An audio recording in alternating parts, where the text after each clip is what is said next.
Welcome, everyone. Thank you for making your way here on such a beautiful day. It's actually a really nice sign, I think, a hopeful sign for the center. My name is Marc-André Pigeon, or Marc-André Pigeon. I'm the new director for the Center for the Study of Co-operatives. And there are two parts to today's event, so I just want to kind of lay the groundworks before we jump into things. The first part is a panel discussion that focuses on this question of how cooperatives work or don't work together in large federations. So that's the first part of this event today. And my colleague Jen Budney will tell you more about that in just a minute. And the second part of the event starts after 5 o'clock. And between the two events, we have half an hour from 4:30 to 5 for some snacks, conversation, mixer, basically. So that's kind of the plan. At 5 o'clock, we'll have a few opening remarks by myself, Scott Banda from Federated Cooperatives Limited, and then we're going to turn the mic over to Melissa Hoover, who's our guest speaker, all the way from California, sunny California to sunny Saskatchewan. And then after Melissa's talk, we're going to have a panel conversation, Q&A, and we're going to wrap up by 6:30. So that's the plan. With that, I'll pass the microphone over to Jen, who's going to introduce our panel, and we'll get going. Thank you very much for being here.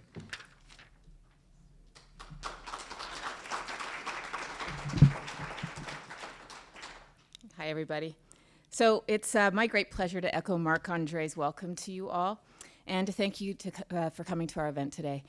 I also want to thank Victoria Morris and the Saskatchewan Cooperatives Association for coming up with the idea for this panel and co-hosting it with us.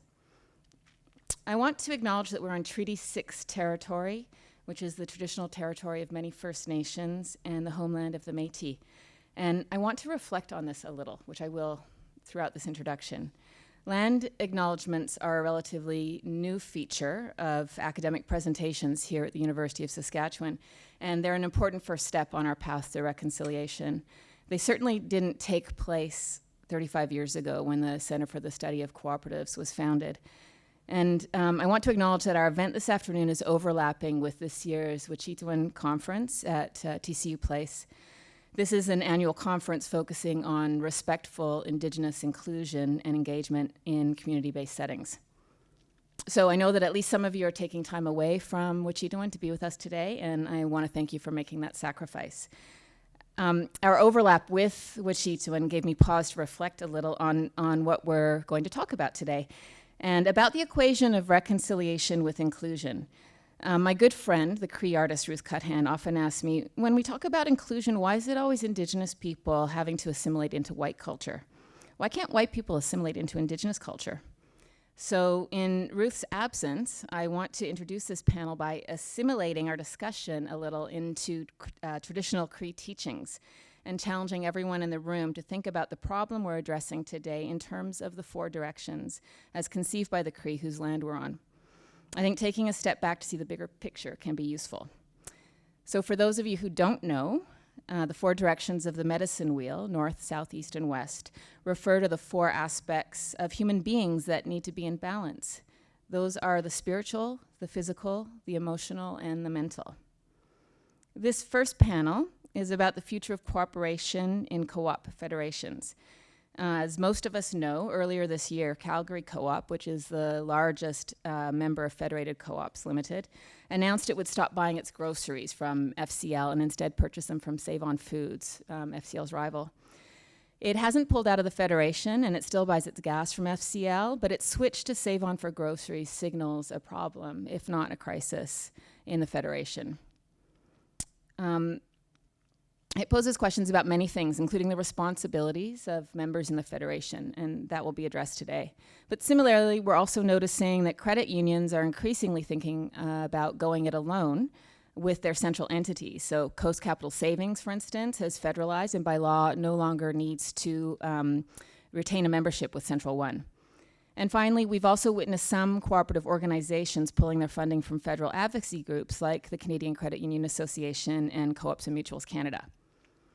So if I can compare cooperative organizations, including federations, to individuals, maybe indigenizing the concept of corporate personhood, I want to suggest that what we're witnessing in the cooperative sector is some disturbance in the balance between the 4 directions.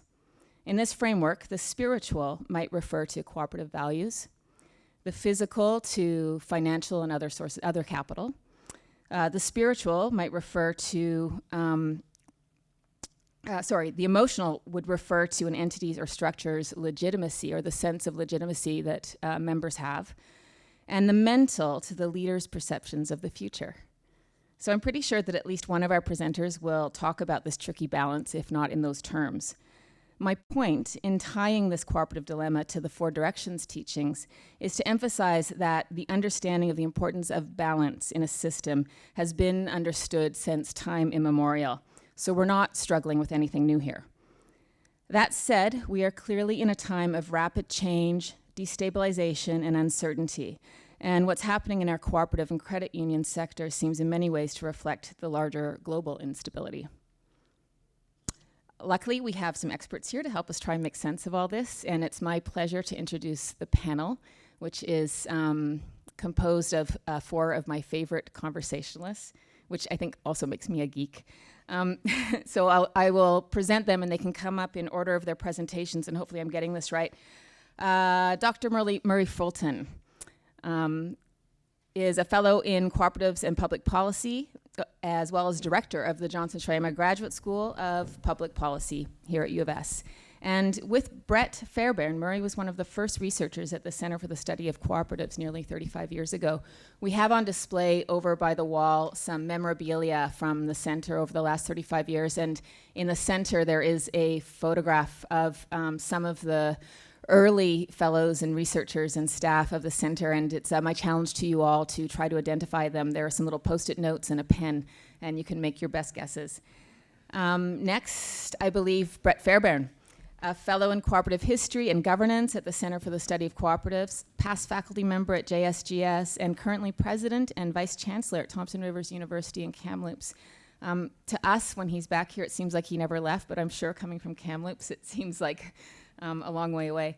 He's written 3 books about cooperative retailing in Western Canada. All of them are on display at the back table.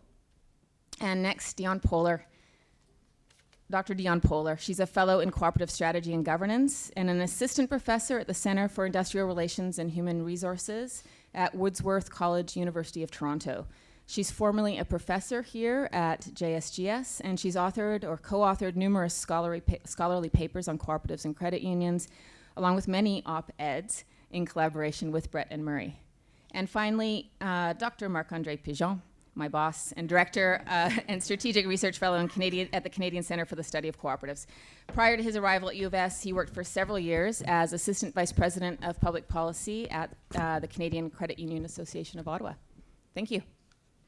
So as Mandy's just taking a moment to pull up a couple of slides here, let me just say welcome to everyone. It's wonderful to see such a great group. Say hi to so many people, so many friends, connections from over the years. If nobody else, and I know that you're going to, Marc-André, you're going to talk about this later on, but I just want to say on behalf of the Johnson-Shoyama Graduate School how really important it is to mark this occasion of the 35th anniversary of the Center for the Study of Co-ops. This anniversary, I think long ago, the center surpassed any other research center on campus as being the longest standing research center, certainly the longest standing interdisciplinary research center on campus. And this is no small feat. It really speaks to the tremendous effort that all of the donors, the sponsors over the years have played, but also various people within the university, some of whom here are on stage, but others, former staff, former faculty, but also other people within the university that actually played a really critical role in making sure that the center continued to operate. So just a big thanks on that front from where I sit. So I want to start by just giving you a little bit of a sense of governance. And I think this is going to be the framework that Brett and Dionne and I are going to use this afternoon to look at the questions that Jen has sort of outlined. In her remarks, Jen talked about this being a very a point in time when things are changing very, very rapidly. And I want to start with that because at least my view of governance is the following. Organizations, co-ops, other types of organizations live in social, economic, political environments. And they have to actually figure out how they're going to survive and do well within those environments. Now, it doesn't mean that doesn't mean that you throw out cooperative values, because that is part of surviving in the way that you want to survive. But it does mean that you have to actually navigate this world that's changing quite rapidly. And this may seem like a really obvious point, but I think many analysts kind of miss this. If we're in a changing world, then what we actually have to be thinking about is, in that sort of Wayne Gretzky idea, you have to know where the puck is going, not where the puck is today. You have to think about what that future is going to be 5 years from now, because the decisions that you're making today really are positioning you for that time, not for the time that you're currently in.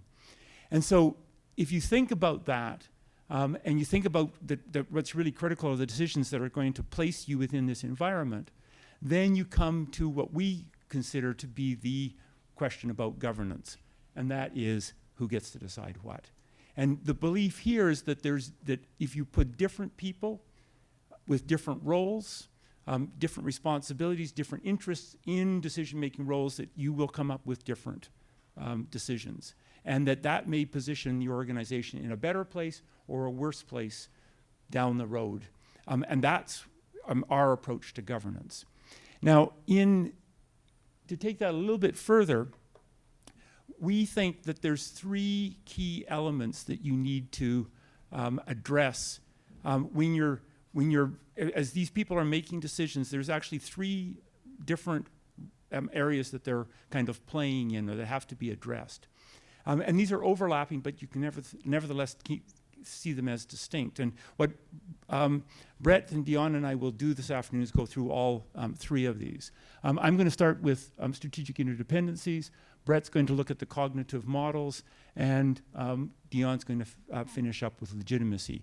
And we'll give you a better sense of what these dimensions are as we go through. I wanted to start with the strategic interdependency dimension. And this actually raises what I'm going to call a fundamental dilemma that exists actually in all organizations, but it's particularly acute, and I think we see it very, very much in co-ops. And that is autonomy versus performance. And let me just show you a couple of little graphs, and I'll read, or I'll tell you what these say if you're at the back of the room.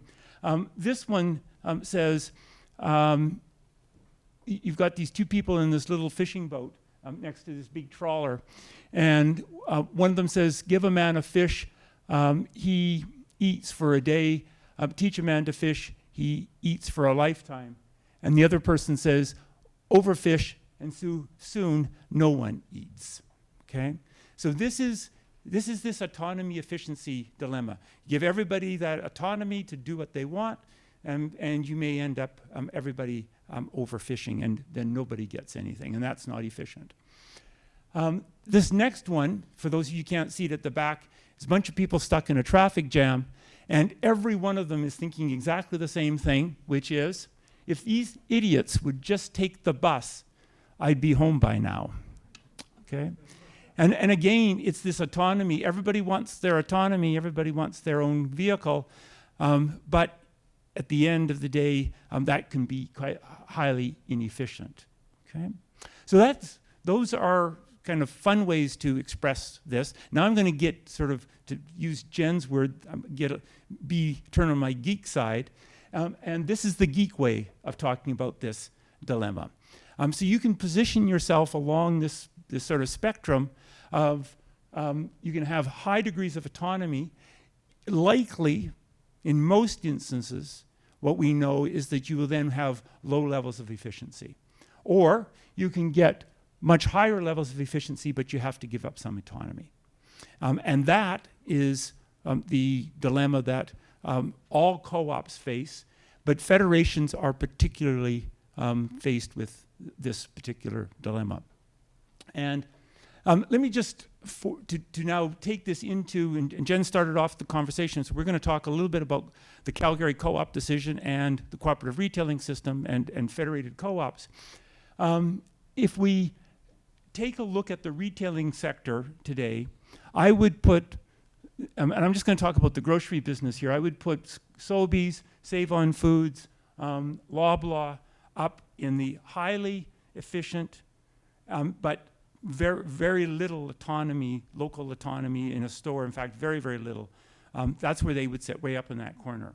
I would put the CRS, or the cooperative retailing system, someplace down in that middle. And you and I can have a debate about where exactly it sits, but it's someplace there. It's not all the way down at the autonomy side, but it's certainly not up at the zero autonomy side.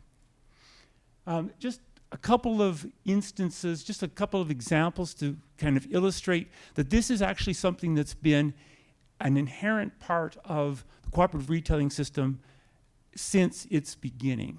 So we start off with a quote from Brett from his 1989 book, and I won't read it, you can take a look at this, about this dynamic tension, and what he's really talking about is this efficiency autonomy trade-off. 1944, the formation of the Saskatchewan Federated Co-ops, the precursor of FCL. Again, one of the big questions that was being asked back there was autonomy. We're going to lose our autonomy. Okay. Mid-1970s, big debate at Federated around whether Federated should own its own stores or whether the stores should remain locally owned. Again, it's the same debate going on, playing out in different ways, but it's the same debate. 1982, the financial crisis, that for decades then actually had a tremendous impact on Federated and the CRS. This came about because of actions in the 1970s by locals who thought that they could act independently and began to borrow lots of money, thinking that they had the backing of Federated without realizing that they were all doing this. And this is very much like the fishing example. They all were borrowing on Federated. And when the market crashed in the early 1980s, they all couldn't go to Federated and say, bail us out, because Federated didn't have enough money.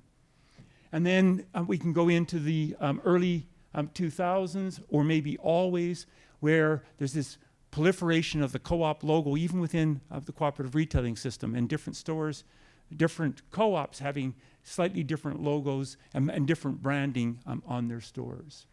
And then we take this to today, which is the withdrawal of Calgary Co-op from the grocery business of FCL. So these are, we could find more, I'm sure, but these are just a little bit of a taste of some of these, what I call these strategic interdependencies.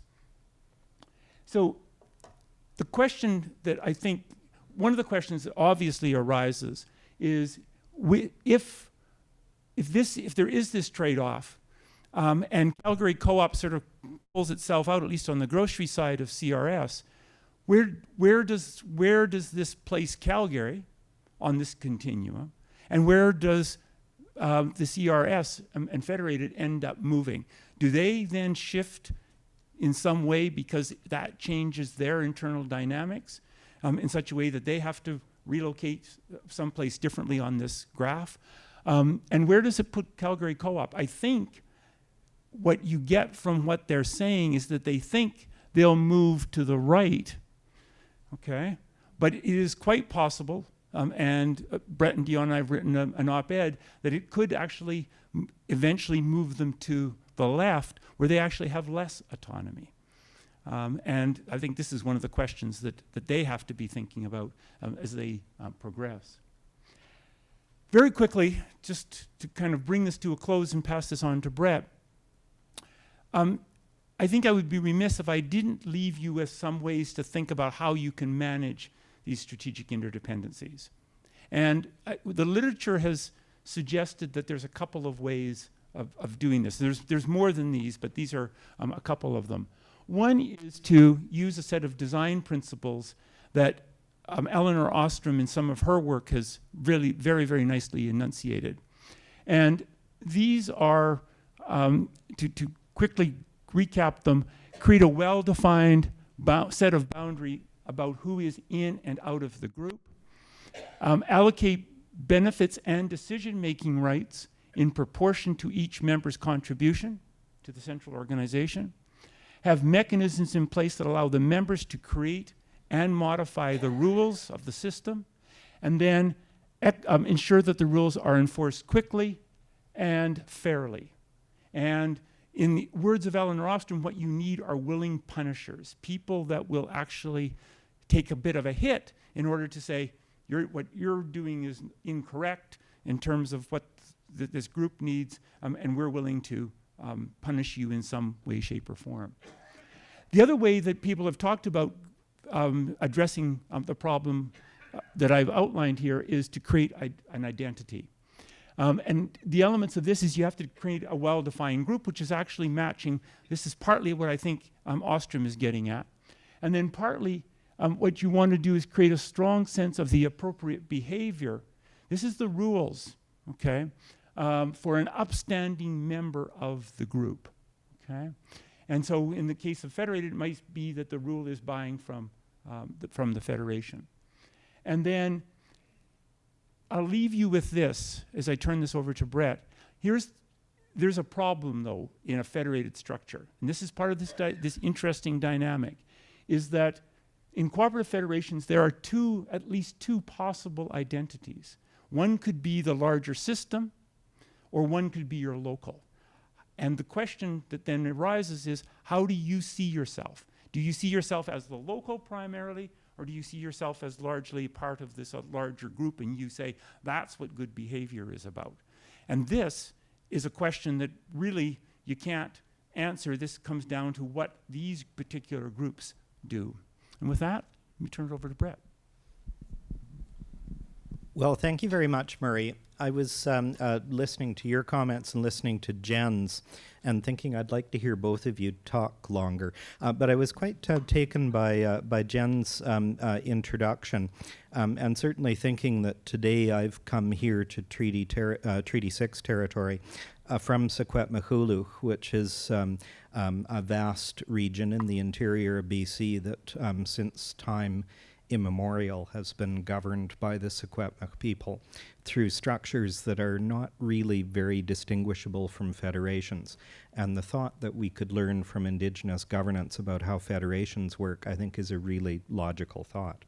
I was also really quite taken by the way this whole session has been framed, and I was thinking what I could add to it. And certainly I want to begin by observing that most people that I know and most people in co-ops, whatever they do, they're doing because within their frame of reference, they believe it's the right thing to do.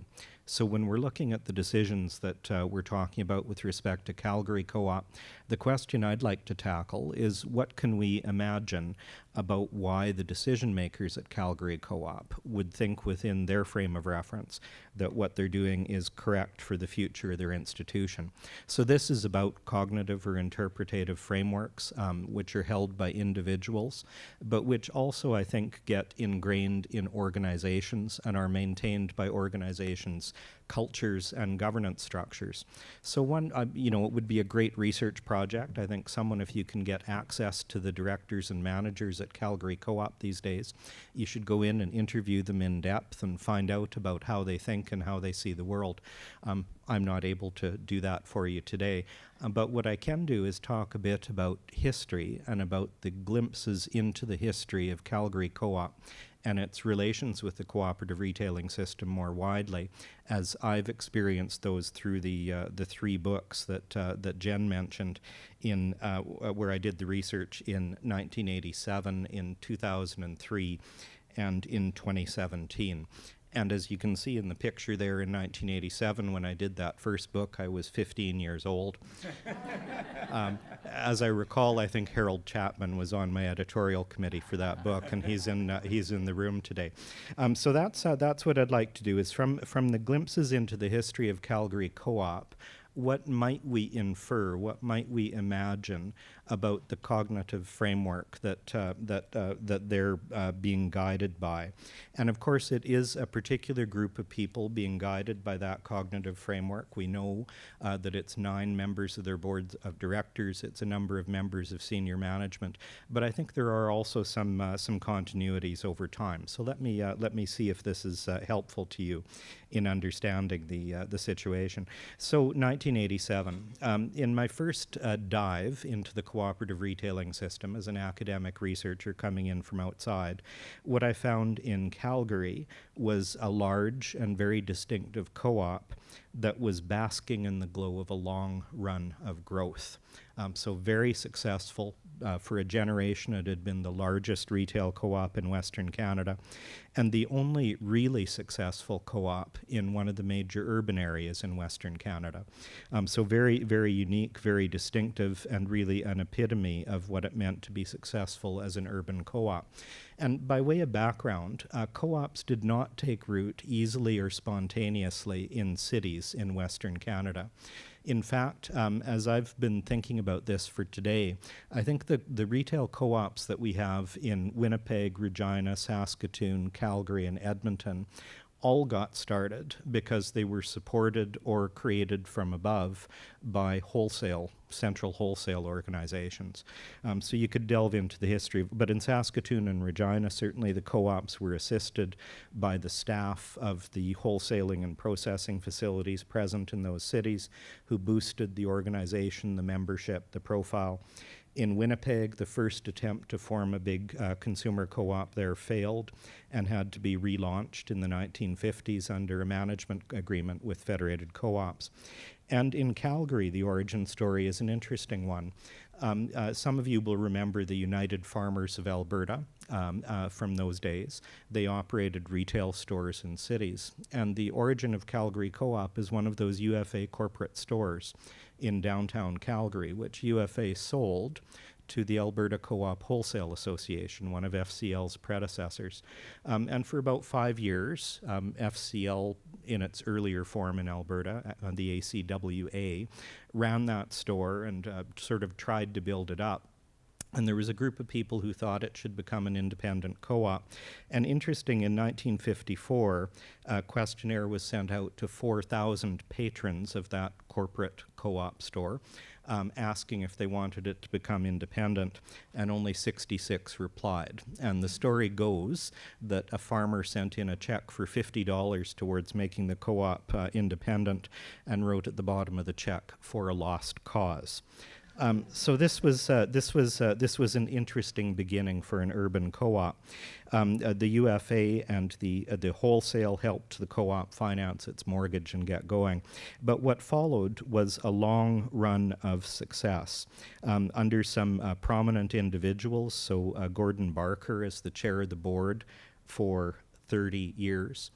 John Sweets is the general manager for 22 years, and widely respected individuals in the co-op movement, larger-than-life characters in many ways.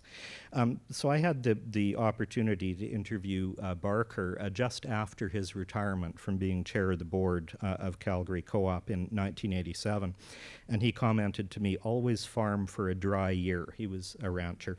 "Then if it rains, you do well." And in line with that philosophy, Calgary Co-op always owned its own facilities and never opened a new store until the previous store opened was in the black. So really, on the financing side, very solid, very conservative. And in the case of Calgary's growth of the city of Calgary, what the co-op managed to do was really ride on the rapid growth of the city of Calgary. So they had a strategy of opening a new store every time 30,000 people were being added to Calgary in a new neighborhood. And they got in and often made those co-op stores the hubs of those new neighborhoods. So you can see that district strategy even today as you drive around Calgary. And that strategy really is what helped drive a doubling of sales and of membership every 4 to 6 years throughout the 1960s and the 1970s. So really an amazing growth experience. And as Barker also told me, there were lots of times times when people thought we should have fancier head offices or a little more pizzazz in the stores. We never went for that. So that may give you a little bit of a flavor of the day. That was 1987. So really thinking about the success of that co-op and the pride and the local pride that go with it. So I came back in 2003, and this time when I visited Calgary Co-op, what I found was a co-op that was reeling from recent setbacks, finding its feet again, and with lingering resentment of FCL, because I want to comment particularly on the relationship with FCL. So in 1998-99, by some people's accounts, Calgary Co-op almost failed financially. The problems, I think it might be fair to call it a crisis, were really driven by complacency, by rising costs, by expansions, and by managerial experiments. And in particular, one interesting episode is that there was a strike in Safeway in Calgary in 1997 that shut down all their stores. During the strike, the co-op's business went up by 10%.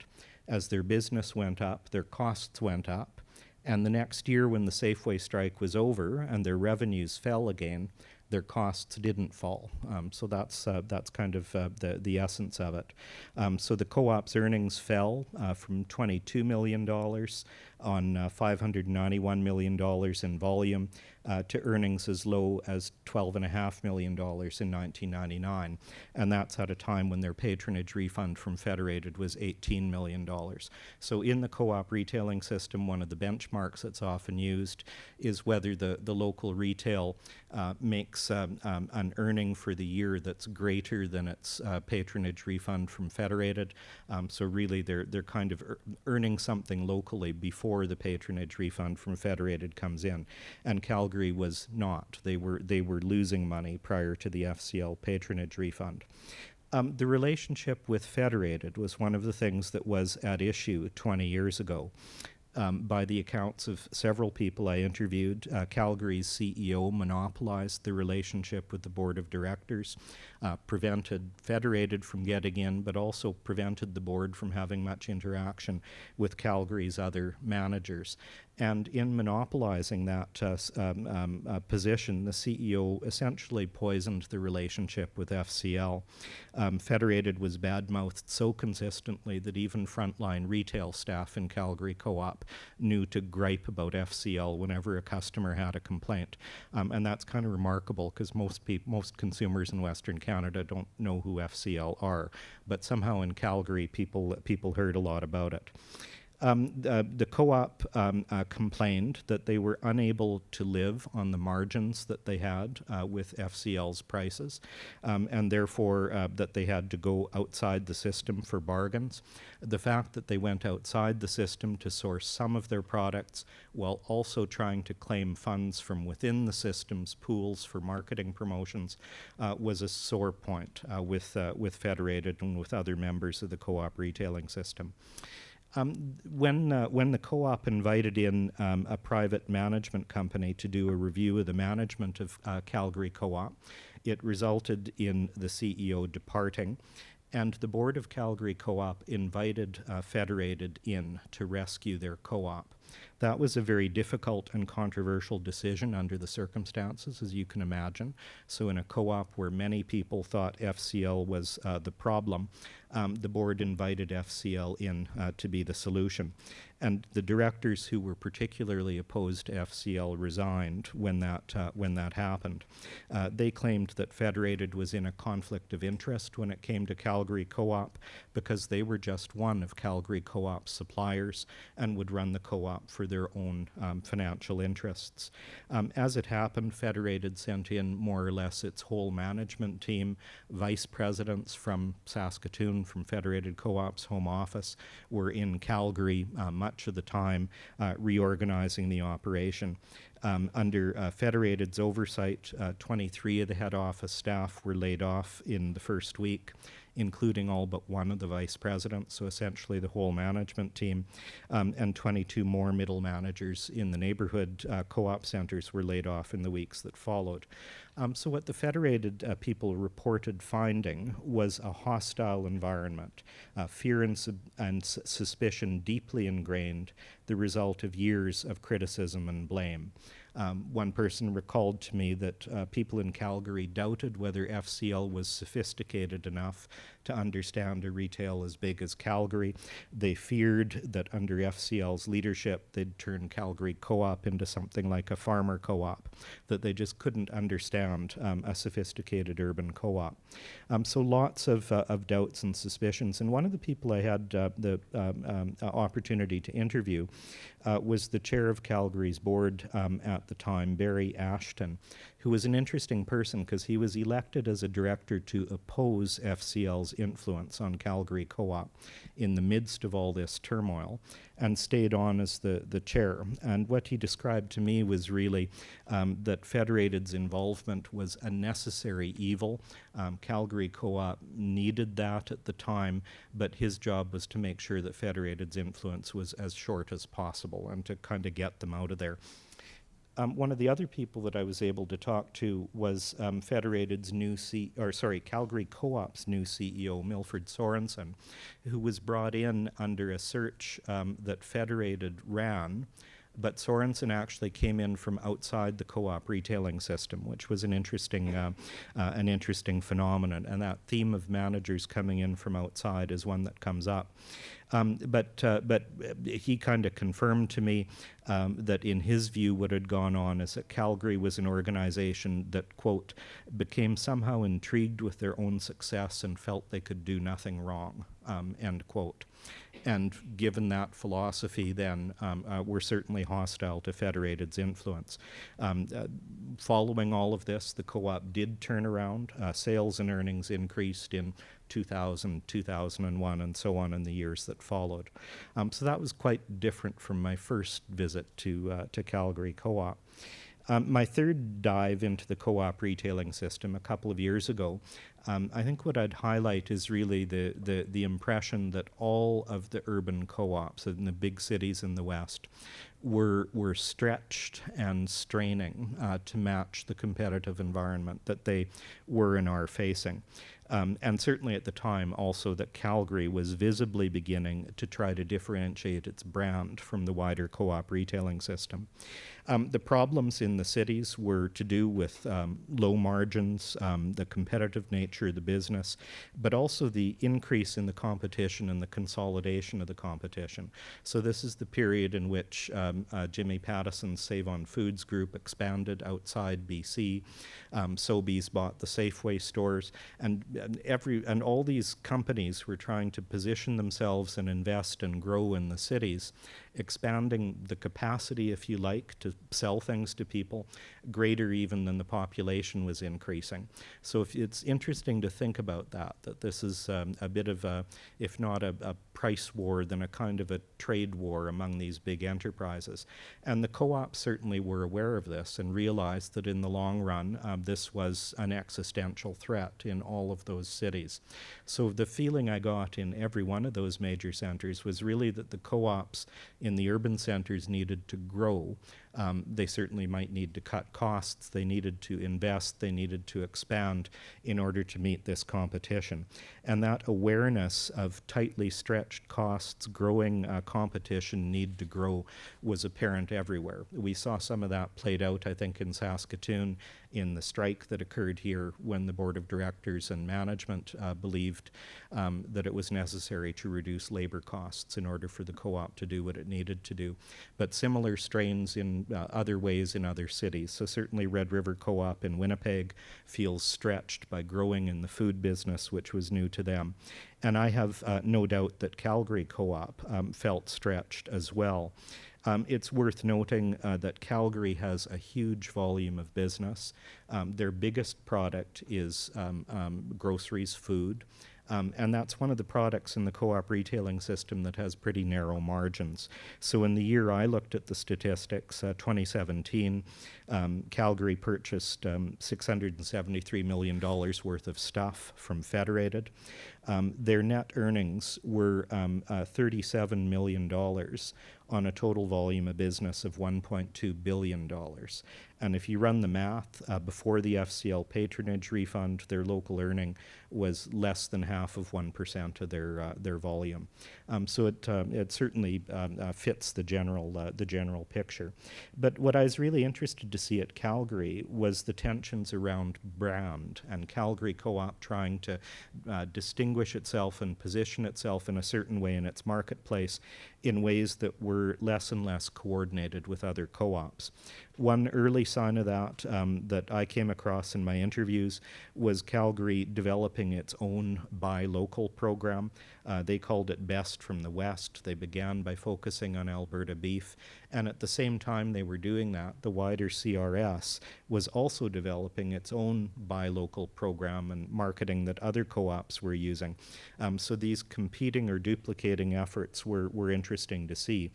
Calgary has certainly continued that emphasis in interesting and innovative new ways.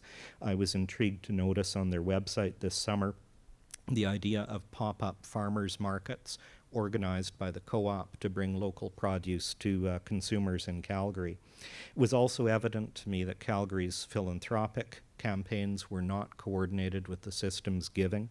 They weren't participating in the co-op system-wide donation campaigns for cancer and for Red Cross.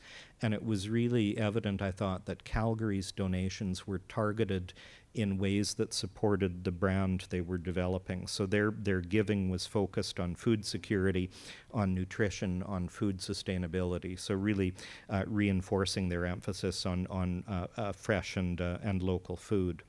And I think it would be fair to say that messages about community impact, although present on Calgary Co-op's website and in their marketing material, were less prominent than for other co-ops in the system.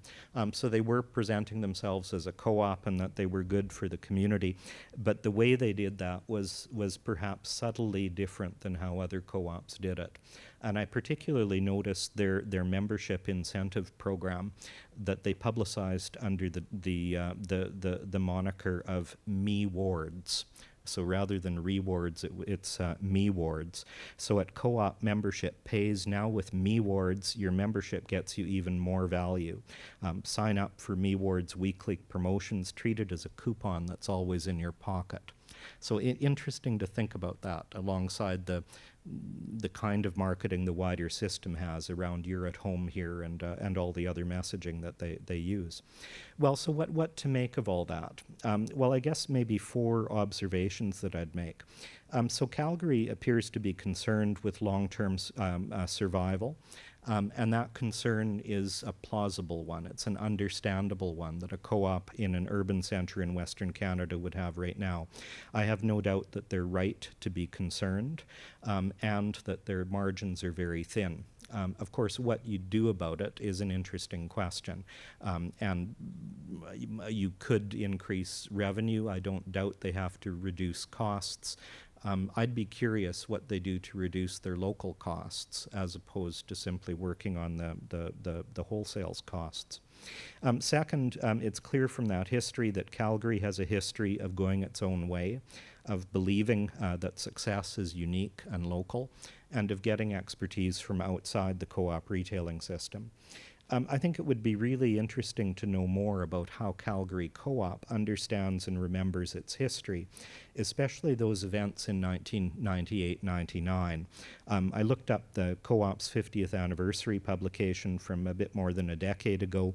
The only thing they mentioned is that in 1999, market forces prompted significant organization restructuring to ensure continued success. So I don't know what people in Calgary think about the relationship with Federated, the management of Calgary Co-op, and how it relates to the difficulties they experienced. We do know that it's human nature to have a certain kind of cognitive bias, that we believe that our successes are due to our own brilliance and our failures are due to someone else's decisions. So it's, I think it'd be reasonable to speculate that that's at play. I think the self-presentation at Calgary Co-op, thinking of things like the Me Wards incentives, is perhaps an indication of a view of co-ops that's primarily about the transactional value for individuals and not so much about the institutional value to the community. I guess, though, the litmus test for whether this is a well-adapted cognitive frame or not is kind of what Murray was talking about at the beginning. So not is it right or wrong according to my views of what a co-op should do, but is it adapted to the future conditions that Calgary Co-op will face?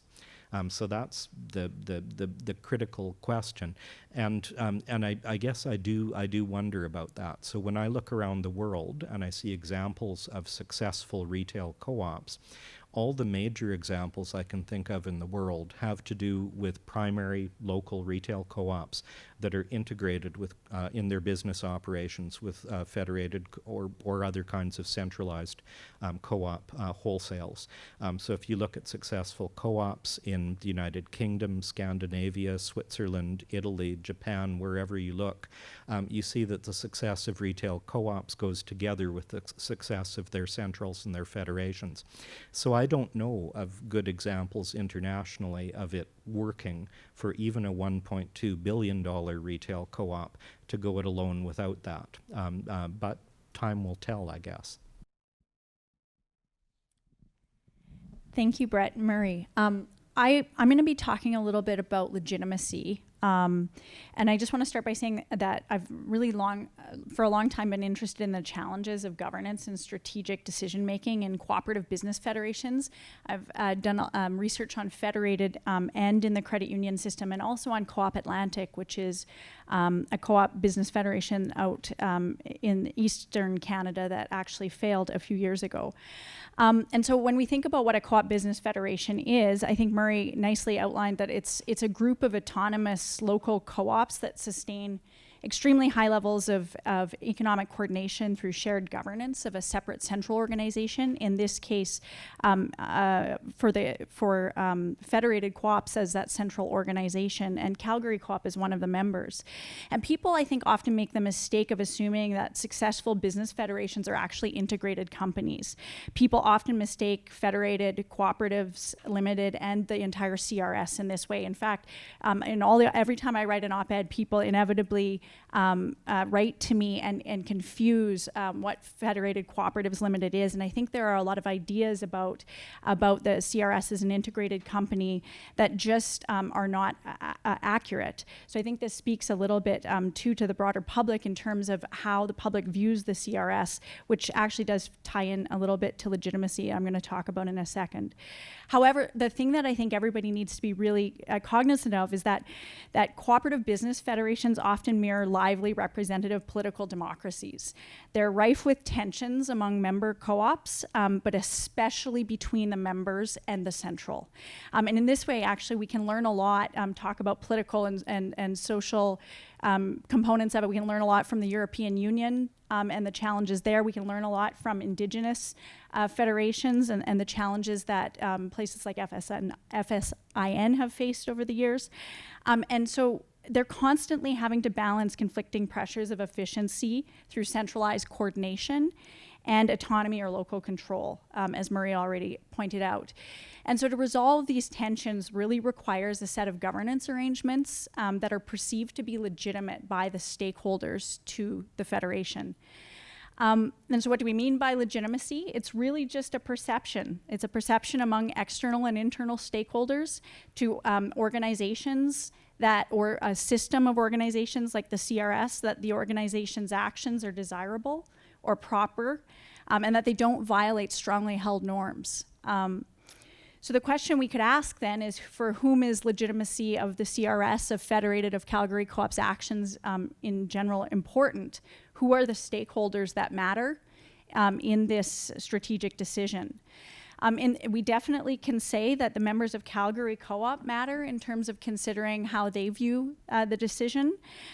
It's questionable the extent to which they were consulted on it, although in some public remarks that have been made by the board chair, a lot of weight was given to to the values and preferences of people who are not actually even members.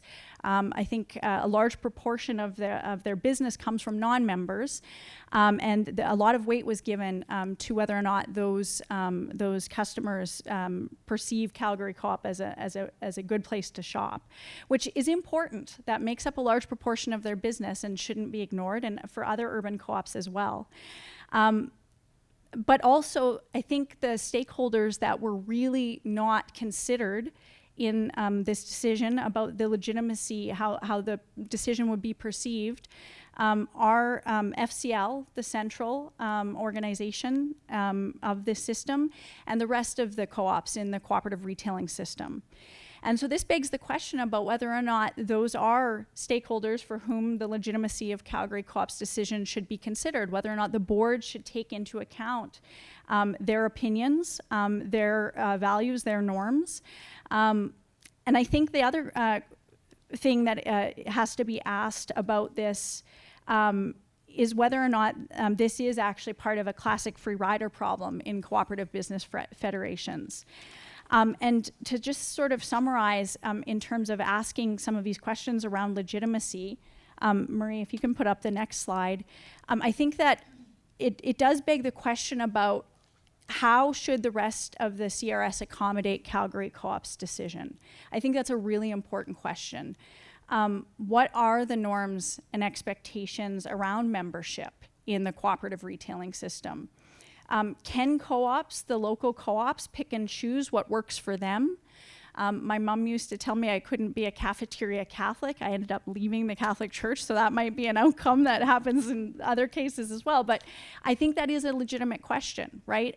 To what extent are there expectations of membership that even if there's no legal reason that they have to honor them, there are strongly held norms around what the expectations of membership means. Are there sanctions for violating those norms? What would those sanctions look like? Would those sanctions actually be detrimental to the rest of the cooperative retailing system if they were to impose them? These are all important questions that none of us up here have answers to. But things like around the decision-making rights, how are decision-making rights allocated? And I don't think that we actually can sort of be the ones to sort of say what should happen, how the Federation should respond. Ideally, if there was a way to convince Calgary Co-op to change their frame of reference, to consider the rest of the Federation, the other co-ops, the members of the other co-ops, to consider their responsibilities to them, to consider them as stakeholders and the legitimacy of this decision and how it's affecting them, that would be ideal. But if in the case that that isn't a possibility, what next? And I think that that's where we have to kind of leave some of the questions and leave them hanging and not completely know where we should go next. But there's also other systems. We've been talking a lot about the CRS and the Calgary Co-op decision. There are also other systems that face very similar challenges. There are lots of cooperative business federations in Canada that are struggling with similar issues. The credit union system is one of them. And I'm going to turn it over to Marc-André right now to talk a little bit about that. Okay, so I'm going to talk a bit about the credit union system. And some of the issues you've just heard Murray, Brett, and Dionne talk about are going to kind of reemerge in this talk.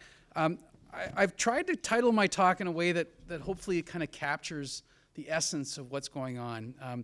I've called it Exit Zero. Is anyone familiar with Steve Earle? It's one of his early albums too. That was the other reason I chose this as my title. And I think the Exit Zero captures this idea that the credit unions are going down this highway and there's this ramp that says Exit Zero, and they don't really know where it's going to go, right? And that's what's kind of at play here a little bit. The system is at a critical juncture in its history, and I want to kind of go through why that is by looking at two kind of forces. External forces, a lot of external changes are happening. They're going to drive certain dynamics internally that increase the risk for some of the exit that we see with Calgary Co-op, for example. So that's a bit of what I'm going to talk about now.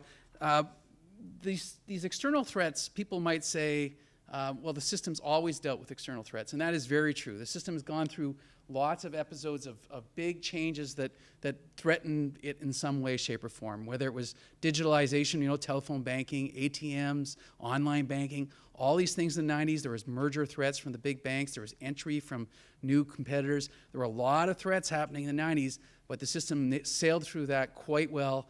But this time, I think it's different. And it's different for reasons I'm going to talk to you a bit about in a minute. So just to give you a picture of the credit union system, for those of you who aren't familiar, this is from a CCUA report, 2018, Canadian Credit Union Association, that's CCUA. Just to give you a flavor of the size and the importance of the credit union system, represents about 5.75 million people as members, $6.5 billion in GDP contributions, 1,700 plus locations, almost 400 communities where they're the only bricks and mortar institution in town. This is outside of Quebec. There'd be another 300, 400 in Quebec as well. They employ 58,000. They have 2,300 volunteer directors.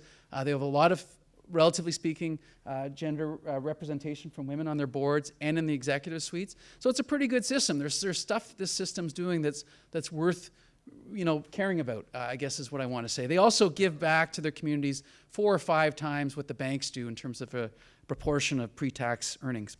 So that's a bit of the system. Now I want to give you a flavor for the external threats that are out there and that have been looming. And I'm going to do so by way of a kind of colorful example.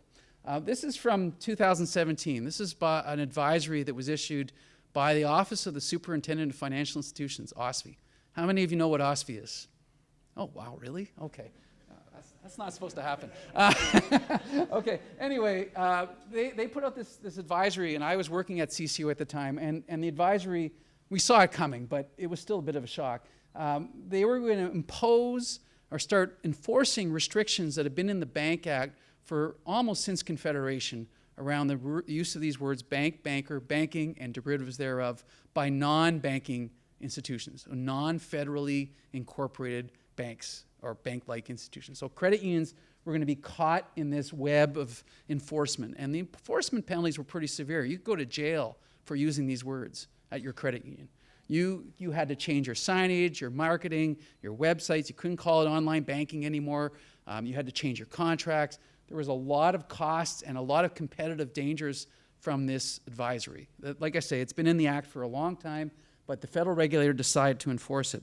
Now, there's a long and interesting story here, and it consumed about 18 months of my life. But there's what I want to take away from this is why. Why did the federal government start getting worried about the use of the banker, banking? And part of the reason is, there's many reasons, but one of the reasons is they observed the credit union system, some parts of the credit union system, not so much in Saskatchewan, but in other parts, particularly Ontario, were using the words bank, banker, banking without really giving a sense that they were credit unions. And for regulators, the concern was, and keep in mind, the financial crisis is sitting in the back of their head. This is the big shock that they've all lived through.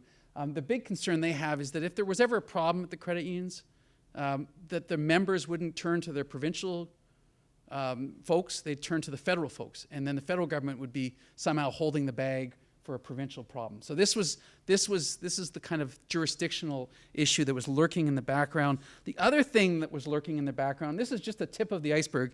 I'm very visual. They also were concerned about the disparity in size within the system, right? This growing disparity between big and large, to the point where a number of the larger credit unions dwarf their central institutions, which historically the reverse was true, right? The credit unions were small relative to the central. So they were seeing these things happen. They were seeing provinces that in their minds weren't taking their job of regulating credit unions seriously.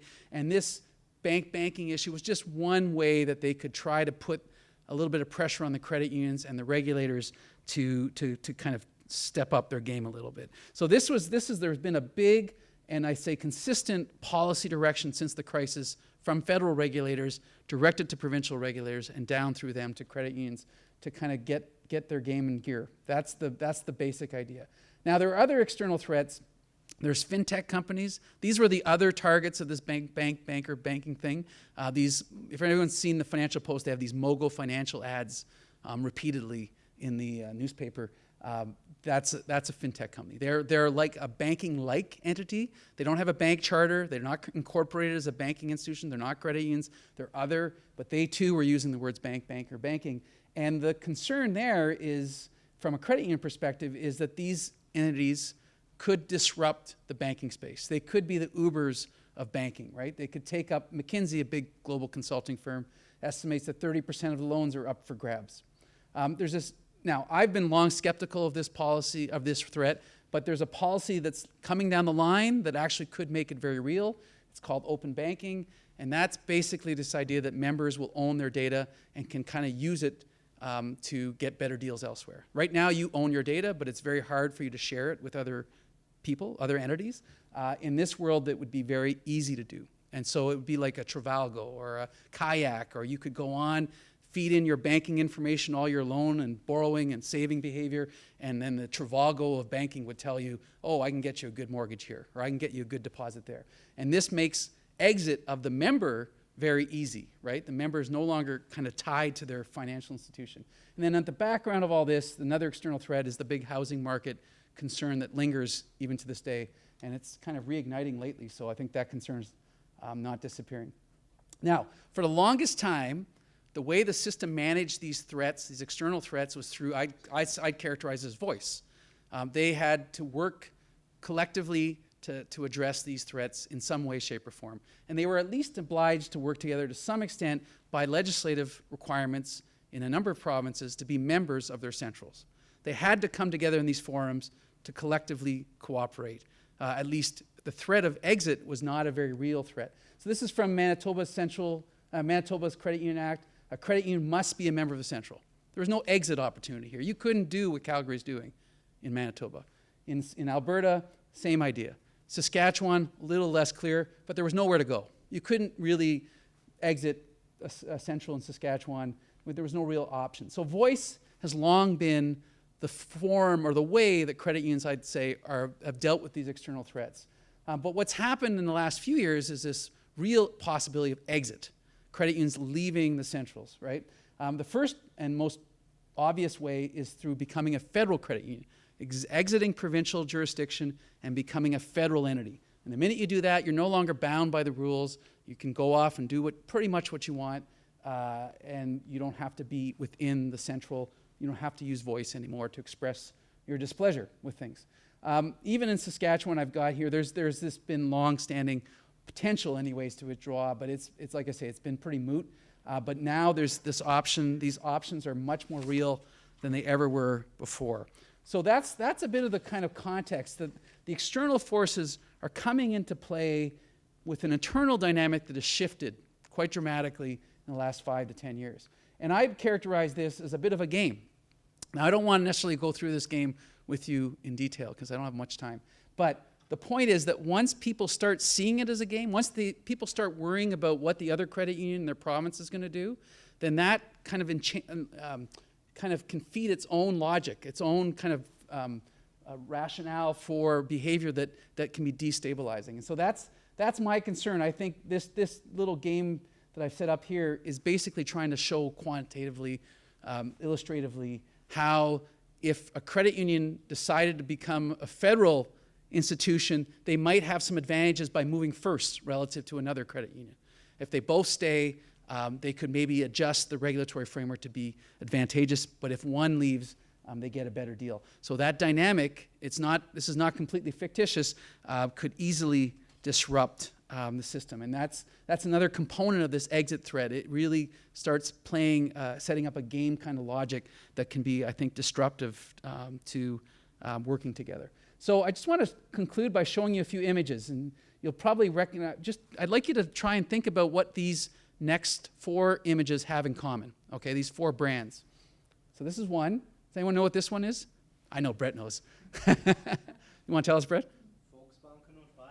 Yeah, he says it much better than I do. It's the German cooperative banking system, okay? This is Crédit Mutuel. It's a French cooperative banking organization. Rabobank, it's in the Netherlands. Desjardins, which is in Quebec. Now, what do these all have in common? Does anyone know? None of them is in red. That's true. That's all. They're all. That's true. That's not what I was looking for, but they're all very profitable, and that's actually an important point. What else do they have in common? They're federated models, and they are federated models with hundreds, if not thousands, of member credit unions. Let's call them member credit unions, member cooperative banks. And what else do they have in common? I'll just tell you. Okay, they have time's wasting. We have common brands. So all of these work under the brands, right? They all have these common brands. They all have a common IT infrastructure of banking systems, and they've had them for 30 or 40 years, right? These things bind them together like no rule can, right? They have geographic boundaries. Each of those cooperative banks within that are members of these, each of the credit unions that are members of Desjardins have geographic boundaries that say, this is how far you can operate. If you step out of that, we've got to talk, right? So they have geographic boundaries. They have a common regulatory structure. Credit unions in Canada don't have a common regulatory structure unless they all go federal. So this makes challenging, very, very challenging cooperation across provincial borders. The interests of the group tend to supersede the interests of the locals. In fact, Desjardins Act was rewritten last year to require any board member to look to the interests of the group ahead of the local interests. This is mandated by law now. It's not even an option. If you have to decide, if your choice benefits you against the interests of the group, you have to decide in favor of the group. That's it. That's how they've bound themselves with these kinds of logics, not just internally, but externally as well, through regulatory means. And this is partly because the nature of banking is a little different than retailing groceries and gasoline.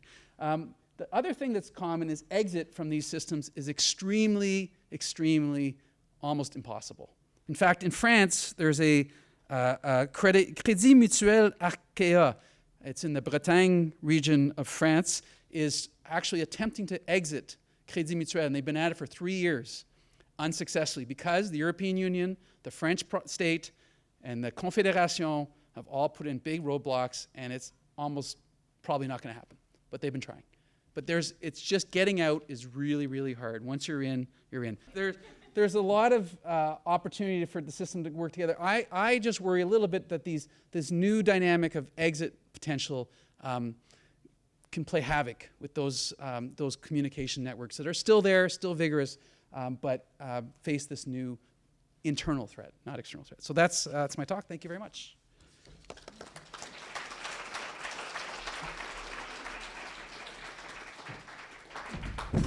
So thank you, everybody. We have about 15 minutes for questions and conversation.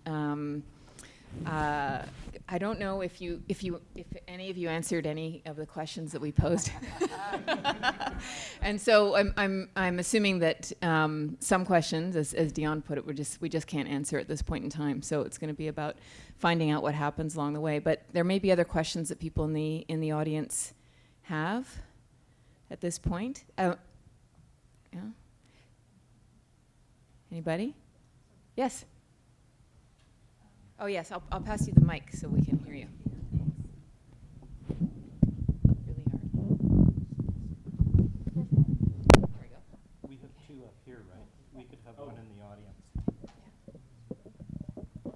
Thanks very much. I'm Rochelle Smith and had the great privilege of doing a PhD here at the Center for the Study of Cooperatives, and know and love almost all of these people. Want to come and know and love people that I haven't met yet. My question has to do with the future of the Calgary Co-op. How long does it remain a cooperative? How soon might it become an investor-owned firm instead?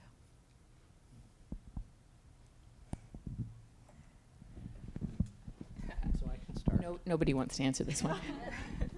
So I'm happy to start because I can just say I'm a historian and predicting the future is not my business.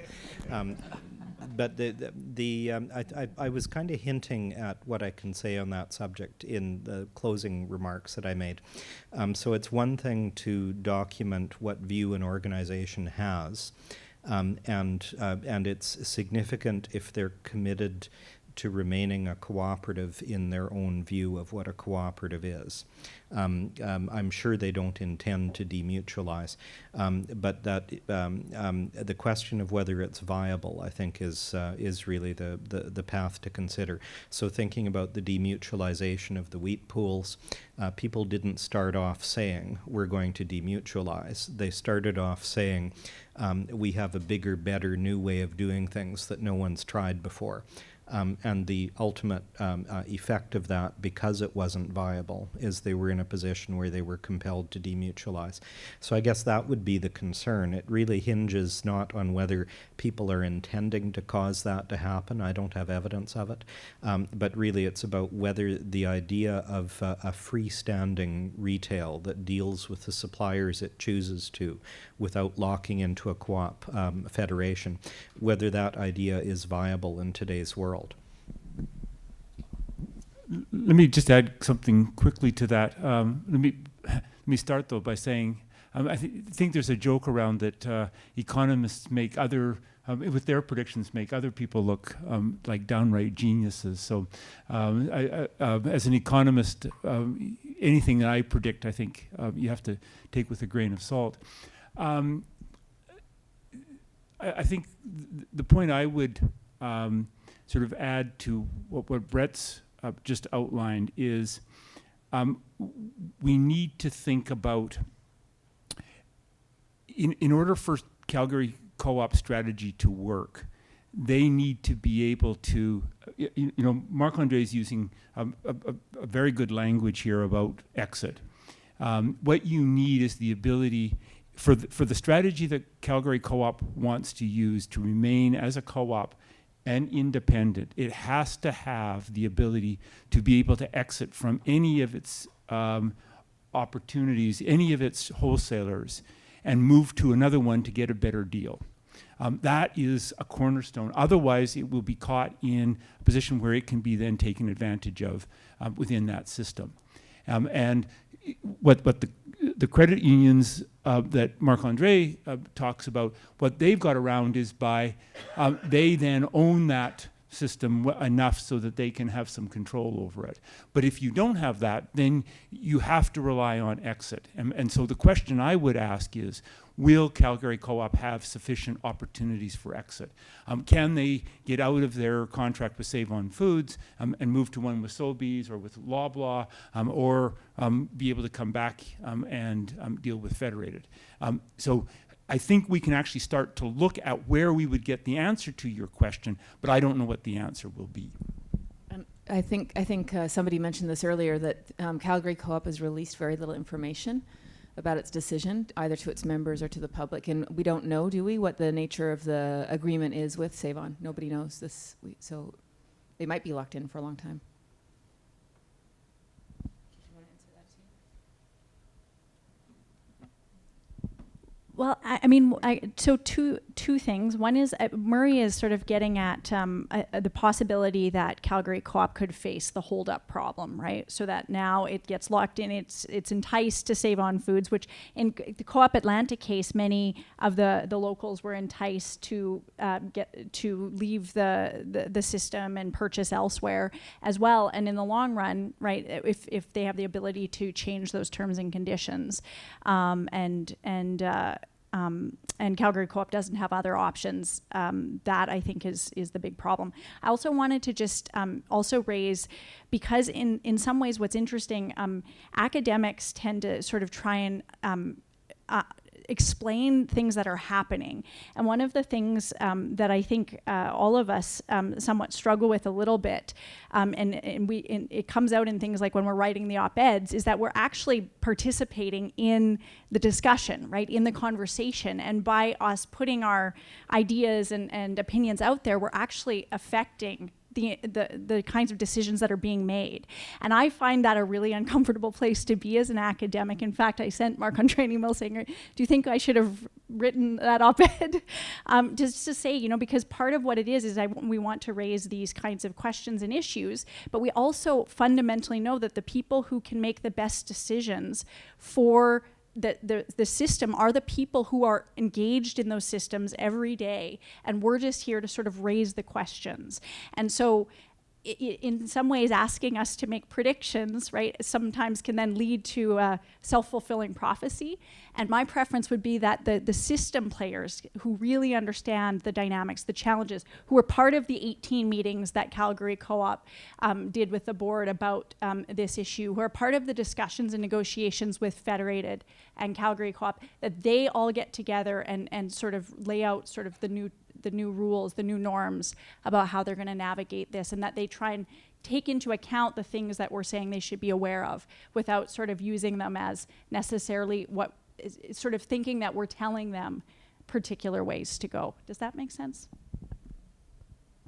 Did you want to say something, Marc-André? I'll just a couple of quick comments. One, and take this for what it's worth. I was at a talk recently by the chair of Calgary Co-op, and in some strange way, the word demutualization dropped into her discourse, and it made no sense in the context of the conversation. And it kind of was a passing thought. And I remember thinking, well, that was weird. Well, how'd that come out? So I don't know what to make of that, but that's what I observed.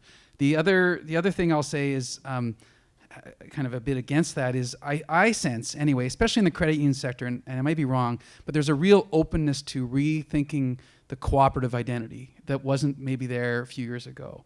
I've certainly seen it from credit unions that historically I wouldn't have thought were interested in that, but they've really kind of people have started thinking about that a little more creatively. And the best example I have is Aviso. There's a new wealth management company that credit unions have created by merging previously disparate wealth companies into one, and it's really going out and differentiating itself based on its cooperative ownership. And so I think, there's an example of the system coming together and doing something that a few years ago would have seemed improbable. So there's, as much as I worry a bit about the exit, I also think there's hope. There's reason the system's still talking. The other thing I just want to add to that, interestingly, is Desjardins is the partner in Aviso. We're doing a case study on this. That's why it's the top of mind a little bit. But what's interesting is Desjardins, they've gone through this process of coming together and bringing their system into a kind of more group kind of approach. And they were instrumental in helping put in place mechanisms that would bind credit unions to this agreement around Aviso. I feel like they've used their wisdom over this kind of process they've encountered or they've gone through to help the credit union system think about its own process. So there's a bit of a learning that I think can be happening from both sides, from the Desjardins side and the credit union side, that again gives me a little bit of, attenuates some of the concern, I guess, around exit that I otherwise see. So Dionne, I just want to challenge you a little bit on what you just said. So the idea from just, if I'm understanding you correctly, you would not like to influence the course of events, but I want to be a benevolent dictator. yes, yeah, okay. I want everybody and to that those people who were involved in making the decisions are the best people to make the decisions for that organization. Is that true? Do we know enough about the process of that decision making and who was involved and on what basis they made their decision to know that for sure? So I think that's a really good question, Jen, and I would come back to the way that we frame governance, right, as who gets to decide what, and I would even add in and how to that. And so I think that is sort of in many ways the first place I often start is who actually did make the decisions, who was involved, who had a voice, who was consulted, and that's where I ended up sort of in my comments about who are the people that the board and management feel have a legitimate right to have their voices heard or their concerns heard. And I think that it's pretty clear who was involved in the conversation, who wasn't, and who they consider as a legitimate stakeholder. And so then we could ask the question about whether or not those actually, that should be the totality of the people who were able to make such a large decision. The Carver governance model, we were talking about this earlier today, sort of really has this idea that boards should stay out of operational governance, that members shouldn't be able to ask sort of operational questions or really get too involved in the weeds. And I think there's a fine balance between when there's a decision like this, there was no necessarily any legal reason that they had to take it to an annual general meeting and ask them. Maybe even management could have made the decision without even consulting the board. So I think that kind of a decision that has such a massive possible impact on the future of Calgary Co-op and the direction it takes, there's questions to be raised about whether or not actually other people should be involved in a decision that might be seen as more operational. I guess first of all, where I might come close to Dionne's position is around the concept of uncertainty. So the governance model that the three of us work with really acknowledges that all organizations are grappling with fundamental uncertainty about the future. And I think one of the things that we aim to do as researchers, that I aim to do as a researcher, is to respect that. No one knows how this will turn out. And that's exactly what organizations are struggling with. So if I can't predict the future, I can respect the fact that organizations are grappling to find their own answers. I think what we can certainly do is draw attention to sticky questions, if I can put it that way. And that's and I think that's what we're trying to do here. Any other questions?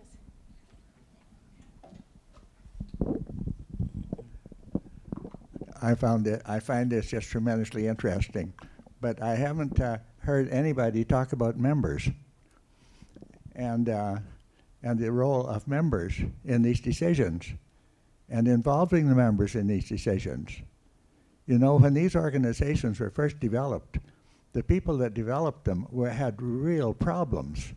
The retail co-ops, credit unions. I can remember when Household Science was charging 50% interest, you know. This sort of thing. Now, but this was many years ago. Now, for retail co-ops, they can deal with Safeway, they can deal with Sobeys, and get excellent service from these organizations. So why would they deal with the co-op? And I'm thinking of a young person in particular. I'm thinking of my neighbors, my children. Why would they deal with the co-op if they can go down the street and get the same kind of a deal from the retail outlets that are there? So my sort of question is, what is the role of the members, and how do the members get excited about this? You know, I don't deal with I shouldn't talk about myself, but a lot of folks don't deal with the co-op because of the good service. They deal with it because it's handy. And if the Safeway is handier, they deal there.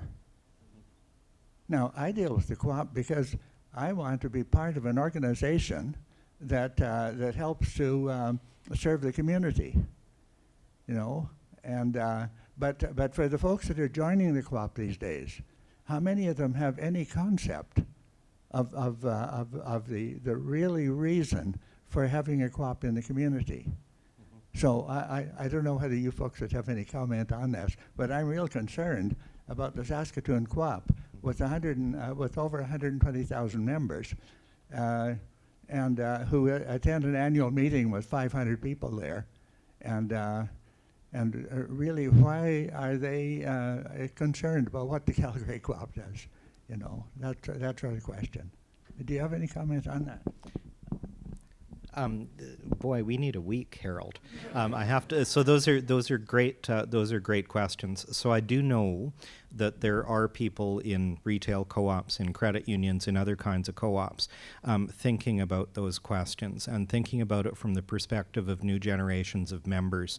What is it they experience when they have a relationship economically with a cooperative, and what's the value to them of that relationship? So I think there's a lot to be said about that.